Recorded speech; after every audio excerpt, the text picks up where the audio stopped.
From the New York Times, it's The Headlines. I'm Tracy Mumford. Today's Monday, April 13th. Here's what we're covering.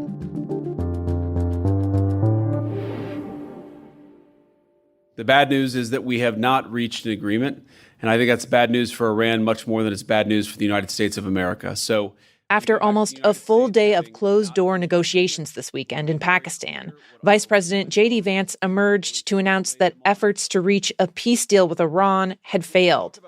He blamed Iran, saying they'd rejected the U.S. demand that they not try to develop a nuclear weapon. We just could not get to a situation where the Iranians were willing to accept our terms. I think that we were quite flexible. We were quite accommodating. Earlier, even as the talks were ongoing. Look, regardless, we win.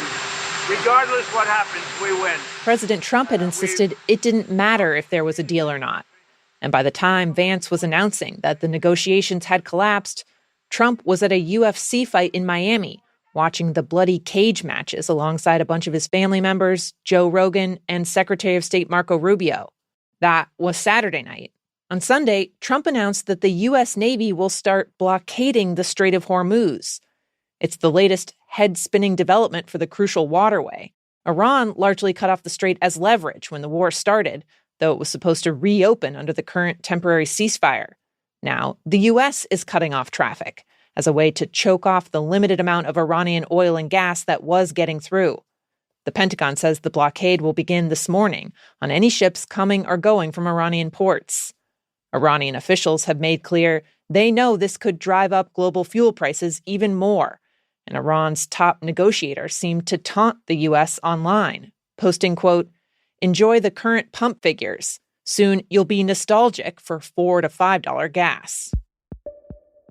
Meanwhile, Iran very much wants any cessation of the war in Iran to be coupled with an ending of Israeli strikes against Hezbollah, which is a critical proxy army for Iran. My colleagues on The Daily today explain how Israel's motivations for the war are complicating efforts to end it. Israel doesn't want Hezbollah to be part of any negotiated ceasefire and wants to keep that part of the war going for its own reasons.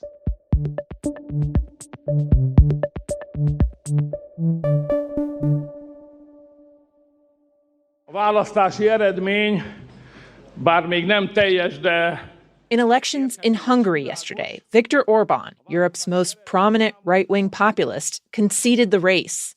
It's a major blow to the Trump administration, as Orban had been something of a MAGA icon, and to the Kremlin, both of which backed his campaign.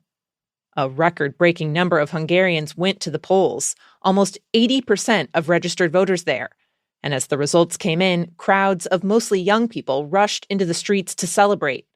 Orban has been in power for 16 years, and he's eliminated many checks and balances in the government, stacked the courts, and taken control of most news media outlets. He's now expected to be replaced by Peter Magyar, a conservative politician who shares some of Orban's politics, including warning about the dangers of so-called woke ideology. But Magyar managed to win over voters in part by promising to end widespread corruption in the country after years of Orban's family and friends enriching themselves. Magyar is also expected to be less hostile towards the EU and less friendly to Russia. Orban's administration had long been viewed as a security risk because members of his government reportedly shared information from EU meetings with the Kremlin. Orban's party had also held up a $100 billion EU loan to help Ukraine. That loan is now expected to be approved.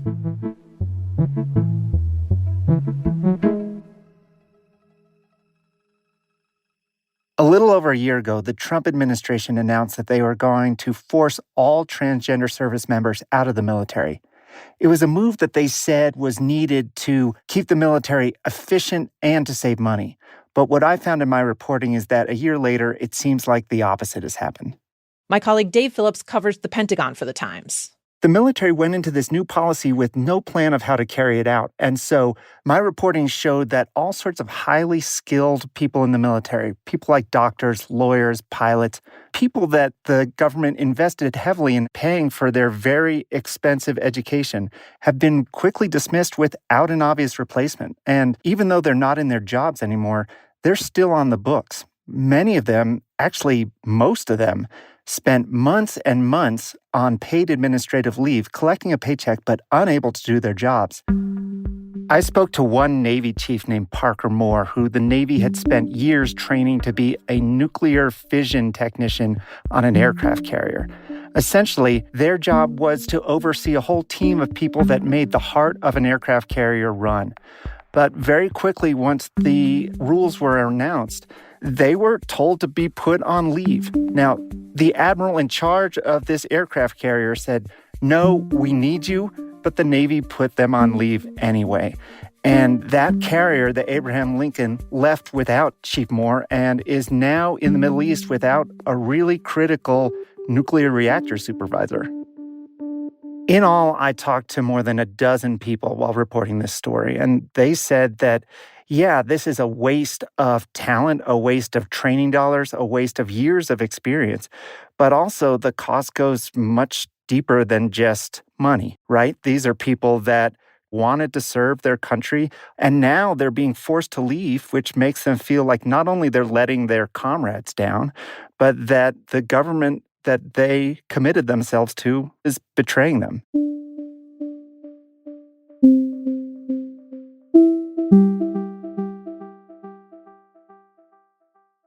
In a social media post last night, Democratic Representative Eric Swalwell announced that he is suspending his campaign for California governor in the wake of allegations of sexual assault and misconduct. I kept figuring out ways to blame myself. I shouldn't have reached out to him at all. I should have left. I should have done this. Well, Eric shouldn't have raped me. In recent days, both CNN and the San Francisco Chronicle had published damning interviews. In one, a former staffer said Swalwell had sexually assaulted her in a New York City hotel when she was intoxicated. Others said he'd sent unsolicited nude images. The Times has not independently confirmed the allegations. Following the reports, representatives for the Manhattan DA's office said investigators would begin looking into the assault claim against Swalwell. And there was a wave of public condemnation as more than 50 of his former staff members called on him to end his campaign and resign from Congress. In an open letter, they wrote, quote, "Justice is not optional. Accountability is not negotiable." Democratic leaders in the House, meanwhile, have not called on him to step down from his post there, and Swalwell has denied the assault allegations. I do not suggest to you in any way that I'm perfect or that I'm a saint. I have certainly made mistakes in judgment in my past. He did release a video statement, though, apologizing to his wife. According to the CNN report, within a few months of her giving birth to their third child, Swalwell was allegedly texting another woman with messages like, "When am I going to see you?" At least one U.S. representative has promised to bring a motion to expel Swalwell from the House.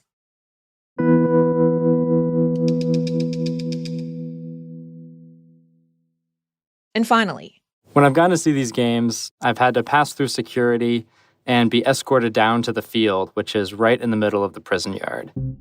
I've been playing baseball all my life, but I'd never seen it played quite like this. My colleague Eli Tan has been covering the San Quentin Giants, the baseball team at California's San Quentin prison. Some of the guys have played either in college or professionally, while others haven't picked up a bat since Little League. The games are played during the recreation time, so there are hundreds of men lifting weights and giving haircuts right outside the dugout. The players tell me that it's one of the most important things that they have in their life in San Quentin, and that it gives them a feeling of nostalgia that reminds them of the last time that they were free men. Eli says the baseball program, which took years to build, is notable because the inmates play against a rotating roster of outside teams, like rec leagues, who come into San Quentin for the games. And the prison warden told Eli the program has proved to be just as helpful for the inmates' rehabilitation as things like state-mandated therapy sessions.